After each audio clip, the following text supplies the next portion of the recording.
Hello, my name is Brittany Lord and I'm the facilitator for the Remembering Our Babies Counseling Group.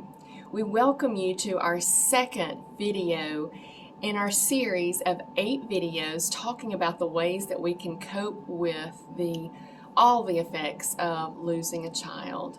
Whether you have lost a child due to miscarriage, infant death, or struggle with the pain of infertility, we want you to know that this video series we're here to help, and we're here to provide that support to help pay attention to the ways that you may be grieving, to give you some practical ways to process the grief, and just some tools in order to cope with the thoughts and feelings that come with the grieving process.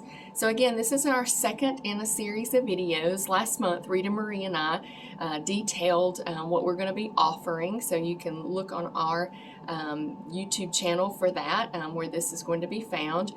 There's also going to be in the comments section of this video a handout, and so that way you can kind of follow along and see printed out some of the information that I'm going to be speaking about with you today. So be sure and stay tuned every single month on the first of the month, and we will post a new video, again, just helping you through this grief journey. So what I wanted to talk with you about today are the 5 stages of grief. Now, the 5 stages of grief, for a lot of people, they say, well, maybe I'm feeling this. Where does this belong? Or what does this look like? Now, keeping in mind that some scholars will say that there's more than 5 stages of grief. But for me, for the folks that I've talked to, this gives us just a basic outline of realizing, okay, what I'm feeling is normal. And these are some ways maybe that I can help with that, and we'll detail that in our next video. So thinking about the 5 stages of grief, those 5 stages, and again you can follow along on your handout, are denial, anger, bargaining, depression, and acceptance. So we're going to talk just a little bit today about each of these stages. And again, this is not meant to be an all-encompassing talk about grief, but just to give you a little bit of information about what the 5 stages look like and how they can be helpful for you in your grief journey. Now, keeping in mind that the 5 stages of grief is not meant to put anyone in a box or to label. It's simply meant as a guide to normalize and to validate what you're experiencing. So that first stage, denial, our brains are amazing creations. They only allow us to, and my personal opinion is God in the design of our brains. Denial is that our brain's way of only allowing us to experience what we're ready to experience. Many times grievers will experience denial at the beginning of the grieving process, but this can happen throughout the grieving process. So denial is the brain's way of protecting from the full-on magnitude of what the grief experience is.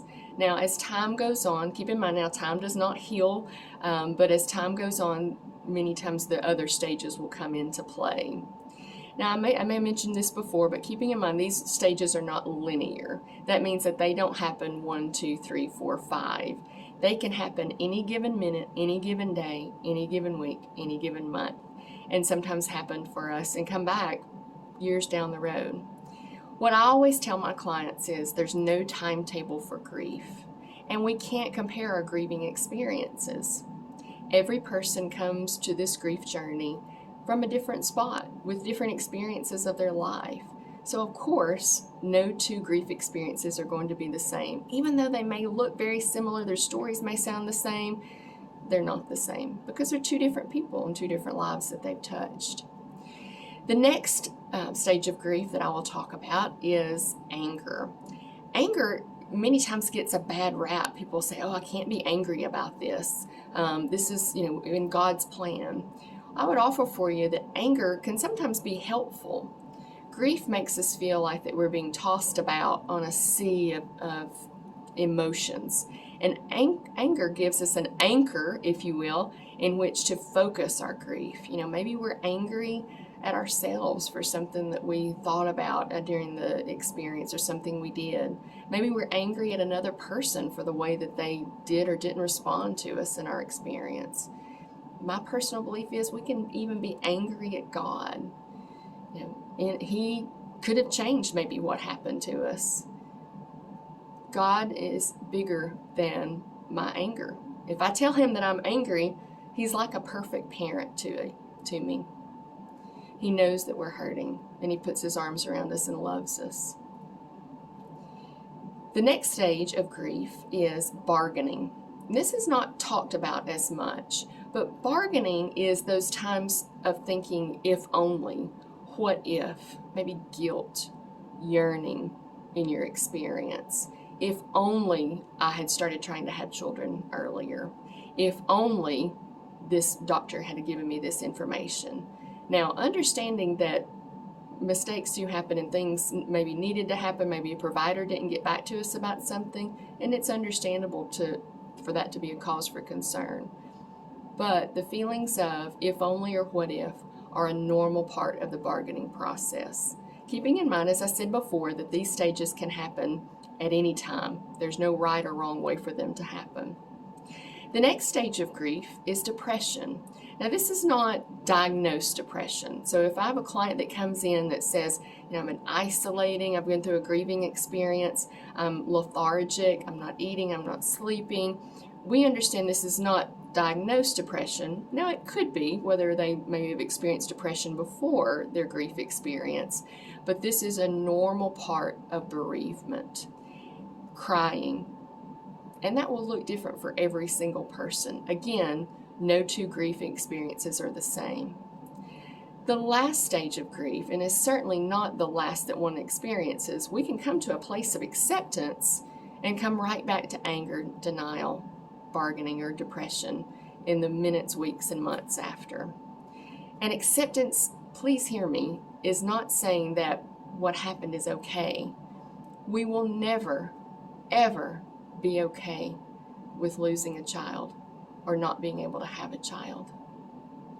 But acceptance is accepting the new normal of what our life may look like and getting more accustomed to that. Again, this doesn't come with time. Time does not heal all wounds. That is not an accurate statement. Healing comes from processing and working through the things that you're experiencing during your grief journey. I really hope this video helps you in some way. Please see my contact information here on this channel and get in touch with us. Reach out to us. If our group is not where you want to reach out to someone else. Also, keeping in mind, if you're experiencing a mental health emergency, this channel is not for you. You need to log off, go ahead and head to your nearest emergency facility. This video is also meant not to diagnose, but just to give a healing thought. Keeping in mind with the 5 stages of grief, that when we experience those, when we're going in and out of those, and it may seem chaotic, in fact, it probably will seem very chaotic, that you're tossed about on a sea of emotions that we just mentioned a moment ago. But just know that you are on the road to healing. I hope this helps. Again, Brittany Lord, facilitator for the Remembering Our Babies counseling group. Have a great rest of your day.